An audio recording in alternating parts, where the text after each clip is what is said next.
हर हर महादेव, घर घर महादेव। शिव गुरु की जय, मैया पार्वती की जय। आप सब दीदी जितना यूट्यूब के माध्यम से गुरु भाई गुरु बहिना कथा कहानी सुनत रहनी हमेशा, और हर कथा में आप सबके प्यार दुलार मिलत रहेला। आप सबके हम प्रणाम करतनी। आप सबके बीच दीदी फिर से हम आ गइल बनी एगो कथा लेके। ई कथा बड़ा दर्दनाक बटे। एगो छोट लड़की रहतिया, अबर बचपन में मतारी बाप कैसे छोड़ के मर जाता। ओकरा बाद लड़की के का होखता। कहल भाई दीदी की आपन बाल बच्चा देखी कितनो रहेला तो उ पोसा जाला, लेकिन दूसरा के बच्चा एगो भी होके तका उ ना पोसा पावेला। बड़ा मार्मिक कहानी बा। शुरू से अंत तक आप सब सुनम त आप सबके कथा पूरा समझ आई। चली कथा के ओर बढ़ल जाओ। एगो देखी गांव में दो भाई रहत रहलो, और दूगो गोतनी रहत रहलो दे देनी। बड़का भाई के भी एगो बेटी और छोटका भाई के भी एक एगो बेटी रहे। दोनों भाई के चूल्ही चौका घर बर्तन अलग अलग हो गई रहे। वही में देखी कि बड़का भाई जे रहले उनकर कमाई धमाई कुछ रहे ना, खेती बाड़ी करस वही से घर परिवार चले। और छोटका भाई जे रहले नौकरी चाकरी रहे उनका, बढ़िया पैसा कमात रहन, घर दुआर बनवा ले रहन, पैसा कौड़ी रहे उनका पास, और उनकर दिन अच्छा से गुजरत रहे। बड़का भाई के देखी पत्नी जे रहली उस समय लड़की पेट में रहल, तब बहुत सारा पैसा के व्यवस्था उ लोग के पास ना रहे। रूखे सूखे खा के अपन वो समय पार कर ली हली। कहल भाई दीदी की गर्भवती जब औरत हो जाले तो ओकरा खान पान के बड़ा ध्यान रखे के पड़ेला। जब वो बेटी भइल तो देखी वही बेरा से देह में दुख हो गईलक। धीरे धीरे थोड़ा समय निकलल, तबीयत ज्यादा खराब हो गई। बड़ा वाला भाई के पत्नी के छोटहन एगो बेटी रहे, और एक दिन उनकर देहांत हो गई, मर गईली, दुनिया छोड़ के चल गईली।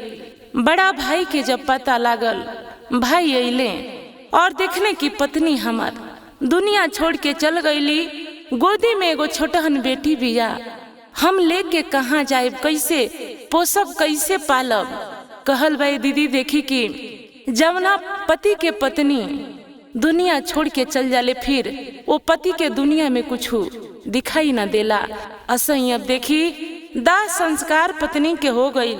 छोटा सा बेटी रहे गोदी में, अब बेटी संभारस आकि खेती बाड़ी करस, इहे टेंशन लागा रहे बड़का भाई के कि पत्नी तो आ गईली, दुनिया छोड़ के चल गईली। एगो छोटहन है गोदी में बेटी बिया, एकरा के हम कहाँ लेके जाए, कैसे पाली। मरद जात से देखी लइका ना पलाए। कहल बा कि माई कौनो दुआरी जाके मांग के चांग के बाल बच्चा पोस सकतिया, लेकिन मर्द जात से औरत वाला काम दीदी ना होई। अब इहे टेंशन रात दिन भाई के रहे कि बेटी सयान होई, के करी धरी, माई के जरूरत पड़ी, माई खोजी, हम माई के कहाँ से लाई, सोच में पड़ गईले। देखी टेंशन हो गई उनका। कहल भाई दीदी कि कितनो खाई कितनो पी, अगर टेंशन बा तो शरीर घटे में देरी नहीं खे, एक दिन दुनिया छोड़ के चल जाए के पड़ेला। एगो टेंशन ऐसन चीज है कि एकर डॉक्टर भी दवा नहीं खन बनैले। टेंशन हो गई। 3-4 साल बीतल, छोटहन बेटी के छोड़ के उहो मर गईले। देखिए दीदी दुख के पहाड़ वो लड़की पर टूट गई। चाचा चाची जे लोग रहे वो कुछ दूर गाँव में रहत रहे, वो पहले ही से अलग बलग लोग रहत रहे। लड़की समझदार हो गई रहे, थोड़ा समझत रहे कि हमार चाचा चाची लोग बाटे। देखी अब बाप जे मर गईले, लड़की अकेला हो गई। कहल भाई दीदी माई बाप जब तक रहेला ना तो 1000 गो रिश्ता रहेला। मौसा है, मौसी है, फुआ है, बहुत रिश्ता मिलेला। लेकिन अगर दुनिया में माई नहीं खे, ओकरा बाद बाप नहीं खे, फिर कौनो रिश्ता काम ना आवेला, कोई सहारा ना बनेला। लड़की के समझ रहे, चल गई चाची के घरे कि चाची हमार हई, चाची हमरा के भगात ना दी है, हम जाइब चाचिए के पास रहब। लड़की रोवत रोवत चल जात रहे। बीच में चाचा मिल गईले, अरे झाड़ के उठा ले बेटी के कि अरे काहे रोवता रो। लड़की कहला कि ये चाचा बहुत तेज भूख लागल बाटे। बेटी के उठैले चाचा भाई के लड़की के घरे लेके अइले। पत्नी के कहने की सुना, ई भाई के लड़की हमारी हमरा बेटी से तो कम नहीं खे। एकर माई बाप दुनिया छोड़ के चल गई, नसीब के छोट बिया कि आज से माई बाप बन के हमनी के पोसे पाले के बा एकरा के। चाची रहली दीदी बड़ा खरूस रहली, कहतरी अरे हमर एगो बेटी जब बढ़ले बिया त एकरा के का उठा के ले इला, ई जाओ अपना हितनाथ के घरे। देखिए दीदी लड़की मायूस होके देखतिया। चाचा कहले कि अरे इतना कठोर मत बना, देखा जमन करबू बाद में उहे मिली। एगो बेटी हिया पोस पाल देबू ना तो बहुत पुण्य कमा लेबू। अरे जेकरा बेटी नहीं खे उ दूसरा के बेटी के शादी बियाह कन्यादान कर देला, तनी पुण्य कमाए खतरा। लेकिन तू कहतर कि हम ना पोसब, यही घर में ए लड़की रही, काम काज करी, पढ़ाई लिखाई करी, अपना पैर पे खड़ा होई, ससुराल चल जाई, शादी बियाह कर दिया। तो देखी अब मन मार के चाची सोचली कि ठीक बा एकरा के रखा तनी, काम काज तो घर के करी। देखिए दीदी वो अपना फायदा में रहली। लड़की रहे 5-6 बरस के रहे। अब लड़की आइल तो चाचा खाना पीना खियले, काम से बाहर चल गईले। लड़की जाके एगो खाट पर सुतल रहे। चाची गईली, कहली कि अरे तू सुतल बाड़ू, ऐसे पेट ना भरी, काम काज कर, चला बर्तन बजा के पट से धोवता। लड़की उठल, जाके बर्तन जैसे समझ रहे धो के रख देलक, झाड़ू उठैलक, घर के सफाई करत रहे। चाचा आ गईले, देखा तारे कि लड़की झाड़ू लगावतिया पूरा घर में। कहले कि हो सुना, ई का करावतारू, काहे पाप के बोझ सर पे रखतारू। ई बेटी हिया ना समझ बिया, एकर देह खाए पिए खेले वाला बा, तू काम में एकरा के अझुरा देले बाड़ू, भगवानो माफ ना करी है। अरे तू अपन काम खुद से कर, ना करबू तो हमरा के कह, हम काम कर देहब। कहली चाची कि अरे चुप रह, एक तले आके रख दिहला और ज्यादा बोला मत। चाचा बेबस रहले, कुछ ना कर सकत रहले। लड़की काम काज निपटा के जाके आराम करत रहे। रात बीतल, फिर सुबह भइल। चाची उठली, जाके सबसे पहले कहली कि रे उठ, चल काम काज कर। अपन बेटी ये दीदी सुत रहे, कौनो मतलब ना रहे अपना बेटी से। बेटी खाना खा ले, पढ़ाई लिखाई कर ले, अपना बेटी से बस प्यार रहे, वो बेटी से कोनो मतलब ना रहे। फिर लड़की झाड़ू उठैलक, बहारे झारे, वो 24 घंटा अब काम करे लागे। ऊपर से बहनिया जवन रहे उहो तना तनी सना सनी करे कि हमर कपड़ा लाव, ए हमर चप्पल लाव, सब ले आके वो लड़की देवे। काहे कि मजबूर रहे, ओकरा करे के पड़ी। देखी चाचा फिर चल गईले काम पे, सारा काम खत्म करके लड़की खाट पर बैठा रहे, महादेव जी से विनती कर दिया कि हे भोले बाबा, हमरा के तो भेज दिहनी और हमार माई बाप के हिरुआ छीन लिहनी, हम कवना दुआरे जाई। एगो चाची के पास आइल बानी, त चाची बड़ा गति करेली हमार। धीरे धीरे समय बहुत बीत गई। देखी अब लड़की थोड़ा थोड़ा समझदार हो गई, ओकरा भला बुरा समझ आवे लागल। एक दिन दुआर पर एगो भिखारी अइले। भिखारी अइले तो कहले कि माता जी, अरे कुछ बात दे दे। झनक के निकलली घर में से, कहतरी कि अरे कुछ नहीं खे, यहाँ से जा। भिखारी कहले कि अरे माता कुछ बा तो दे दी, दुआर पर आइल भिखारी के ना पलटावे के चाही। अब सगुन मानल जाला एकरा के। कहली कि अच्छा अब सगुन मानल जाला तो रुका कुछ लेके आवतनी। गईली घर में और झट से लड़की के हाथ पकड़ ली और ले आके भिखारी के आगे ढकेल दिहली। कहली कि एकरा के ले जा, तहरा के देवेला हमरा पास इहे बा। ई बिया कुलक्षणी बेटी अपना माई बाप के होते होते खा गई।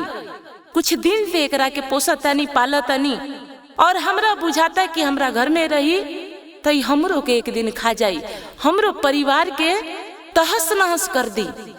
कि ले जाइब त ले जा। लड़की भर भर आंख लोर कैले बिया रो अतिया। चाची और देखतिया कि चाची ई का करत रू, हमरा के कहाँ भेजत रू, केकरा पास भेजत रू कि हम तो सब काम करेनी। ए चाची जवन कहबू उ सब करेम, लेकिन हमरा के कहीं अनजान जगह मत भेज, हम ना जाई। धक्का मार के निकाल दिहली। अरे जो जो निकल। भिखारी मन में ठान लिहले कि अरे कैसन औरत बाड़ी है, ये लड़की के दे दिहली। भिखारी मन में सोचले रहले कि लड़की जितना दुख झेलले बिया अब आज फेकरा के दुखी ना होके दे। लेकिन रोवत चल जात रहे भिखारी के साथ। भिखारी कहले कि अरे तू परेशान मत होखा, तू हमरा संगे चला, तहरा भर पेट भोजन मिली, तहरा घर दुआर रहे के मिली। ऐसन मन में कुछ सोचा तारू तैसन मन में कुछ मत सोचा, तू हमरा साथे चला, तहर जिंदगी पहले से तो बेहतर जरूर हो जाई। लड़की के मन में डर रहे कि भिखारी लेके आखिर जइहे कहाँ। भिखारी चलत चलत चलत चलत ले गईले लड़की के वहाँ लेके गईले जहाँ राज दरबार रहे। राज दरबार में जब लेके जाए लगले तो लड़की सोचे लागल कि यारे हमरा के कहाँ लेके जाता। गईले राज दरबार के अंदर एगो बूढ़ी माताजी बैठा रहली। वो बूढ़ी माताजी से कहले कि आज हम गई रहनी नगरी में, एगो औरत रली है, ए लड़की के हमरा आगे ढकेल दिहली कि तू एकरे के लेके जा, कि बड़ा दुखी लड़की बिया, एकरा के लेके हम आइल बानी कि आज से यही जा रही। भिखारी के माताजी कहली कि अरे बेटा बड़ा नेक काम कैला है, कोई दुखिया के सहारा बने के चाहिए। भिखारी वहां से राजमहल से चल गईले। लड़की सोच के हैरान कि अरे इतना बड़ा घर, नौकर चाकर, यही में बूढ़ी माताजी बाड़ी और भिखारी बने, ये कुछ समझ नहीं खे आवत। देखी अब बूढ़ी माताजी रहली, नौकर के कहली कि बेटा ले जा इनका के नहाई धोवाई के जगह दिखा दो। कहली कि ए बेटा जा नहा के आव। अब वो लड़की सोचत सोचत मन में शंका ले कि अरे भिखारी ई राजमहल में छोड़ देले, आखिर कौन ऐसन बात बा। नहा धोवा के अली, खाना खैली। खाना खैला के बाद में वो बूढ़ी माताजी से पूछा तारी कि ए माताजी एगो बात पूछी, ई राजमहल से वो भिखारी के नाता काबा और राव रिश्ता काबा, हमरा कुछ समझ नहीं खे आवत, हमरा के बताई। बूढ़ी अम्मा कहली कि ये बेटा अरे परेशान मत होगा, कौनो गलत जगह नहीं खू, और आई जब समय तो हम तारा के जरूर बताई कि जा आराम कर। लड़की जाके आराम करे लगली। अब देखिए ने चाचा काम काज से जब पलटल बाड़े तो लड़की के ढूंढ तारे आके घर में। वो लड़की से भाई की बेटी से बड़ा प्रेम रहे, लेकिन चाची के डर से थोड़ा डेरात भी रहले। मन मन ढूंढ ले चारों तरफ। लड़की के जब ना देख ले तो पत्नी से पूछ ले अरे कहाँ भी आऊ बेटी भाई के। कहली कि अरे तू तो घूम फिर के उहे पूछब, अपन बेटी तो तहरा ना लौकी। कहले कि अपन बेटी तो लौकत या उहे नहीं खे लौकत, यही से पूछा तनी जे बताव। चाची झनक के कहली कि यारे रोज के किचिर किचिर हम खत्म कर दिहनी, एगो भिखारी आई रहले, हम उनके साथे उनका के भेज दिहनी और हमरा से ना होई केकरो गुलामी। चाचा लगले रोवे, कहले कि हाय रे औरत, कैसन बाड़ू, कौना माटी के बनल बाड़ू कि तहरा में तनको माया नइखे, तहरा अंदर दिल नइखे। ओ लड़की के केकरा साथे कहाँ भेज दिहलू और काहे भेज दिहलू? कहली कि अरे असही भेज दिहनी, ओ लड़की हमरा घर में रही तो हमरो के कहियो खा जाई। चाचा अब वही दिन से टेंशन में हो गईले, सोचे लगले कि कवना हाल में होई, कौन भिखारी लेके गईल, का करी, कहाँ रखी, मारी मुआई का करी। इहे रात दिन अब चाचा के मन में खलत रहे। देखिए दीदी, धीरे धीरे समय बहुत बीत गईल, लड़की सयान हो गईल, इनकर अपन बेटी भी, उन्हें भाई के बेटी भी, दोनों लड़की सयान हो गई सन। अब भाई के लड़की तो चल गई रहे, अपन बेटी रहे। पत्नी कहली कि अरे कोनो लड़का ढूंढा बढ़िया नीमन, जवना के संपत्ति खेती बाड़ी होके। अगर लड़की सयान भइल, शादी ब्याह करा कि ओकरे टेंशन में तू रहबा।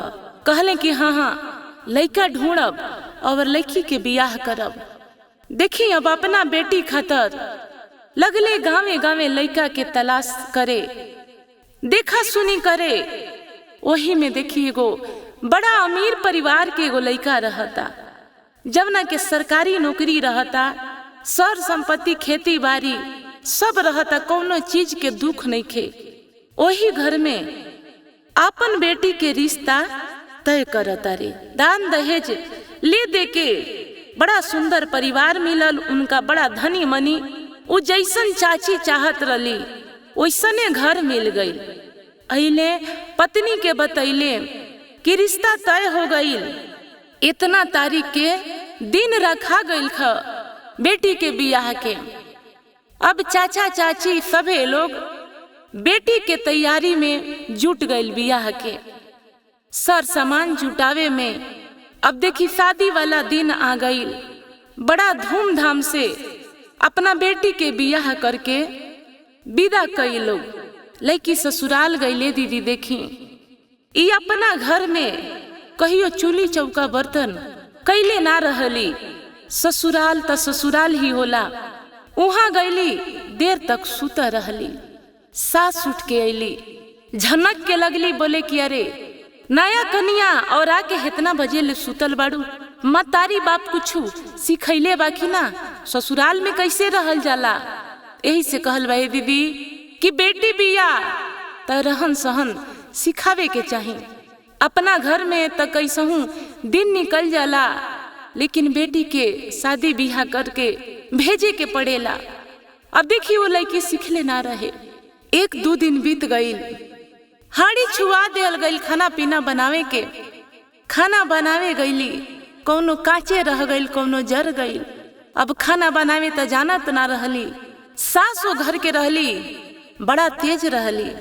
खाना खाए बैठली बेटा के साथे, देखा तारी कि अरे चावल काचे, सब्जी में नमक ज्यादा, दाल पानी जैसन।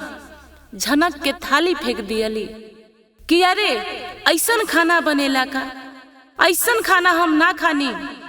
कि तहरा कथी के लूर बा, तू जा अपना घरे सीख लिया, जइया लूर सहूर तहिया तू घरे अइया ससुराल में। लड़की झरझर लगली रोवे।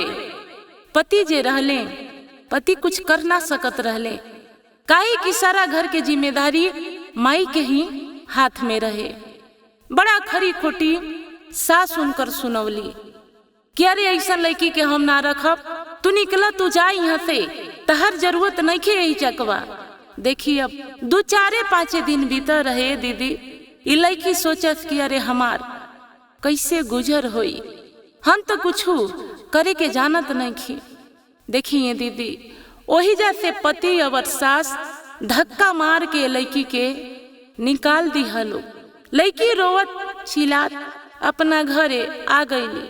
मतारी देखा तारी कि अरे अभी 5-7 दिन हमरा बेटी के गईला भइल ना, आखिर कौन ऐसन बात बाटे कि हमार बेटी पलट के आ गई। सचो उदास हो गईले बेटी के देख के कि अरे ई का कैसन बात बाटे। लड़की अली तो कहली माई से कि माई धानी मानी तो खूब घर दुआर खोजले बाड़ू, घर के लोग रहनदार नहीं खे, हमरा के काम काज तू कुछ सिखौलू ना, हम सीखनी ना। वो लोग हमरा के धक्का मार के घर से निकाल देहलस। लगली बेटी के पकड़ के रोवे। चाचा जे रहले उ लड़की के बाप कहले कि देख ले लू, यही से कहनी कि बुरा मत करीह, तू दूसरा के बेटी के रोवलू ना, आज खुद तहरा बेटी के तहरा रोवे के पड़ता। जो लड़की के साथ कितना दुर्व्यवहार कैले रहलू, उ लड़की कहाँ गईल कहाँ ना गईल, ओकरा के छोटने से काम का सिखावत रहलू, एकरा के बढ़न भैला पे भी ना सिखैलू। बताओ लोग इतना अमीर बा, धक्का मार के निकाल देलक, हमनी का कर सकतानी सन, पैसा वाला लोग बाऊ। लड़की कहला के माई पापा ठीक कहतानी, दीदी के साथे तू जौन कैलू सही ना रहे। माई के चाची के जे रहली अफसोस होके लागल कि सही उहे गलती के फल हमरा मिलल बा। देखिए दीदी, अब ओने लड़की जे गईल बड़ी राजमहल में, एक दिन देखा तारी कि जे भिखारी रहले सूट बूट पहन के और बूढ़ी माता से आके बात करत रे। देखा तारी समझ उनका ना आई कि वो दिन तो भिखारी के रूप में हमेशा रहले राजमहल, आज सूट बूट में, आखिर का ऐसन बात बा। देखली अइले प्रणाम कैले माता जी के, आशीर्वाद लिहले और चल गईले। लड़की आके बैठ गईली, मन में उहे चले कि आखिर का ऐसन बात बा। बूढ़ी अम्मा मन के बात जानत रहली, कहली वो लड़की से कि आज वो दिन बेटा आ गइल बा तहरा के बतावे के कि वो के ह, भिखारी के हमरा से कौन नाता रिश्ता बा, जानल चाहत रू। वो जे भिखारी है आज सूट बूट में बाड़े, काहे सूट बूट में बाड़े, इहे सब मन में तहरा चलता। लड़की कहली कि हाँ अम्मा, इहे हम सोचतानी कि आखिर का बात बा। बूढ़ी अम्मा कहली कि जे भिखारी हुए ना, वो हमार बेटा हुए, उनका के हम जन्म देले बानी और हम उनकर माई हई। ए राजमहल जे देखत रू ना बेटा, ई हमार राजमहल है। राजा साहब हमारा नहीं खी, देहांत हो गइल बा उहाँ के, और राज दरबार के राजकुमार हवे। इनका बड़ा मन में चले कि हमरा देखे के बा कि लोग अमीर के साथे का व्यवहार करेला, गरीब के साथे का व्यवहार करेला, मांगे चांगे वाला लोग के साथे लोग का व्यवहार करेला। ई जानल चाहत रहले और हमरा से अनुमति लिहले। ई दुखिया लाचार सबके मदद करेले, लोग के परिखल चाहेले कि ई धरती पे लोग कैसन कैसन बा। हमहू अनुमति दे दी हनी, रोज के इनकर ये काम हो, नगरी में निकले ले और लोग के देखे ले, दूर देश जाके की के दुख में बा के सुख में बा। लड़की मन में सोचे लगली कि कितना नीक विचार बा। देखियो बूढ़ी अम्मा कहली कि ये बेटा तहरा से एगो बात कहे के बा, तहरा से सुंदर कौनो हमरा पतोह ना मिली, कि अगर कहबू मन होखे त कह त हम अपना बेटा के शादी तहरा से कर दे। ये लड़की सोचली कि हमरा ना आगे कोई बा ना पीछे कोई बा, आखिर हम जाएम कहाँ और इतना निमन आदमी हमरा मिली कहाँ। माइयों से ज्यादा बढ़ के माने वाला जब सास मिल जाई तो कौना चीज के दुख बा। लड़की कहली कि अम्मा रउआ जैसन चाहतनी वही में हम राजी बानी। बड़ा खुश भइली राजमाता कि अरे लड़की मान गईली और धन दौलत में रखल का बा। राजकुमारी अइहे त अपन राजपाट हमरा के लेके थोड़ी दिहे, हमरा धन दौलत से कोनो मतलब नहीं खे। प्रेम भाव वाला लड़की मिल जाए त हमरा बहुत धन दौलत बा। बेटा अइले राजकुमार। बूढ़ी अम्मा कहली कि तहार शादी हम तय कर दिले बानी। बतैली कि यही लड़की से हम बियाह करब, एकरा से अच्छा कोनो पतो हमरा ना मिली। बेटा कहले कि अच्छा, अरे रउआ देख ली जैसे समझ आवता करी। एने देखी चाचा जी रहले टेंशन में बेचारा। अब बेटी एगो छोड़ल ससुराल के बेटी अपना घर में रहे, पत्नी रहली तो उहे रहली। कहल भाई दीदी देखी सबसे बड़ा दुख होखेला कि बेटी के बियाह कर दी और ससुराल में गुजारा ना भइल। शादी भइला के बाद कोई बेटी के छोड़ देता, वो बेटी आके बोझ बन गई बिया। सर समाज दुनिया हित नात सभे हंसेला और बाप के उससे बड़का बोझ कुछ ना बुझाला। एगो बियाह शादी भई लड़की आके ऐसे घर में पड़ रहे, ससुराल के लोग छोड़ दे। अब एने लड़की के टेंशन और उन्हें भाई के बेटी के टेंशन कि कहाँ गई वो लड़की, जिंदा बिया कि मर गई, कैसन बिया, दुख में बिया कि सुख में बिया। ये सब टेंशन ले लेके चाचा के एक दिन हार्ट अटैक हो गई। चाचा मर गए, दुनिया छोड़ के चल गए। देखिए कहल बाटे ना ये दीदी कि बुरा समय जब आ जाला ना तो धीरे धीरे सब बेचाइल चालू हो जाला। अब चाची जे रहली धीरे धीरे एक तरफ से बेचत बेचत सब बेच दिहली। ऐसा समय आ गई कि अब मांगे पर मजबूर हो गई। गांव छोड़ के शहर में माई बेटी मांगे चल गई लोग, उहे मांग चांग के अपन पेट भरल। एने पतियों खत्म हो गई और सारा धन दौलत भी बिला गई। कहल भाई दीदी देखी कि औरत अगर समझदार मिल जाए ना तब बिखरल घर स्वर्ग बन जाला, और घर के औरत ही ना निमन मिले ना तो घर समझी कि शमशान बन जाला। यही से कहल बा कि औरत जात में लक्षण होके के चाहिए और कुछ ना तो मीठ बोली होके के चाहिए, लेकिन उ चाची में कुछ वैसन रहे ना। शहर बाजार में माई बेटी मांग के अपन गुजारा करत रहल। एने राज रानी जे रली बूढ़ी अम्मा अपना बेटा के बियाह करके घर बसा देले रली। वो लड़की के एक दिन अब राजकुमार के सथे बाहर जात रहली लड़की। अब दोनों माई बेटी शहर में मांगत रहल। वही शहर में पति सथे गइल बाड़ी घूमे। देखा तारी शीशा के अंदर से कि अरे उ तो लागत है जैसे हमार चाची या हमरा चाची के बेटी हमार बहिन हवसन। पति के कहली कि तनका कार रोकवाई, हमरा काम बा। राजकुमार कहले कि ठीक बाटे। अब देखी गाड़ी रोक के दौड़ल दौड़ल गईली। देखा तारी तारे हमार चाची आ हमार बहिन। अब साइड में आके लगली चाची से बात करे कि ए चाची, अरे यही जा कैसे आई, बबी भी आई कैसे? चाची कहली कि अरे बेटा मत पूछ, ये हमरा करनी के फल है। फिर लड़की पूछली कि अरे चाची चाचा कहाँ बाड़े? कहली कि मत पूछ, चाचा तहरा हुक्म में दुनिया छोड़ दिहले, सब बिखर गई, सब बर्बाद हो गई, सब लूट गई। एकर शादी बियाह भई रहे, ससुराल के लोग भी एकरा के छोड़ देलक। अब कुछ बा ना हमनी के पास, हमनी के ये शहर में आके मांग के गुजारा करे निसन। ये लड़की जे रली राजकुमार के पत्नी देदनी के लड़की जे उझरझर लगली रोवे। बड़ा दर्द भइल, बड़ा दुख भइल कि हमरा मातारी बाप के मरला के बाद कोई हमरा के प्यार करे, हमरा के थोड़ा जाने समझे। तो उ हमार चाचा रहले और उ हमार चाचा मर गईले। आज से अब हमार कुछ हईले नहीं खे। लड़की रोवे लगली। चाची फट से पैर पकड़ ली कि ये बेटा अरे माफ कर, तहरा सथे बड़ा बुरा बर्ताव कैनी, हमरा ऐसा ना करे के चाहिए। हमरा करने के फल महादेव दे देले बानी कि हमरा के माफ कर दे बेटा। आज हम रोड पर खड़ा बानी और कुछ ना माफी दे दा। लड़की कहली कि अरे चाची तू तो माफी के लायक नहीं खू, तहनी के मांग के खाता रहल।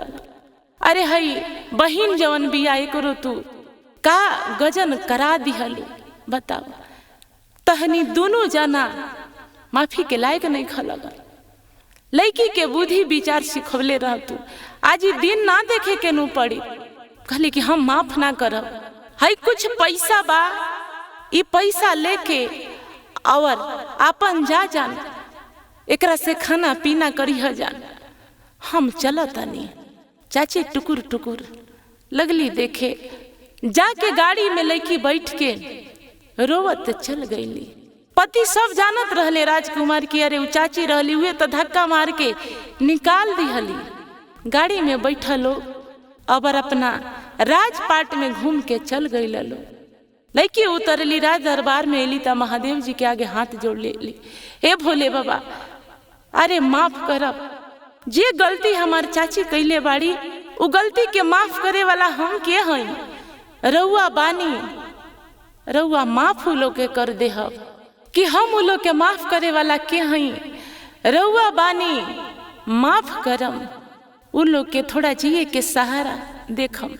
यही से कहल भाई गुरु भैना कि बुरा कर्म करे ना तो ओकरा के भुगते के बा, आज ना तो कल। कहल बा ना कि बुरा मत करी के करो। अरे जे बुरा ना करेला ना ओकरा कष्ट ना होखेला, लेकिन जे बुरा करेला ना वो फिर बाचेला ना। देखी चाची कितना निर्दयी रहली। एगो बेटी उनका से पला ना सकत रहे। वो लड़की के का बिगड़ल, सब तो अपन बिगाड़ के तहस नहस कर ली हली।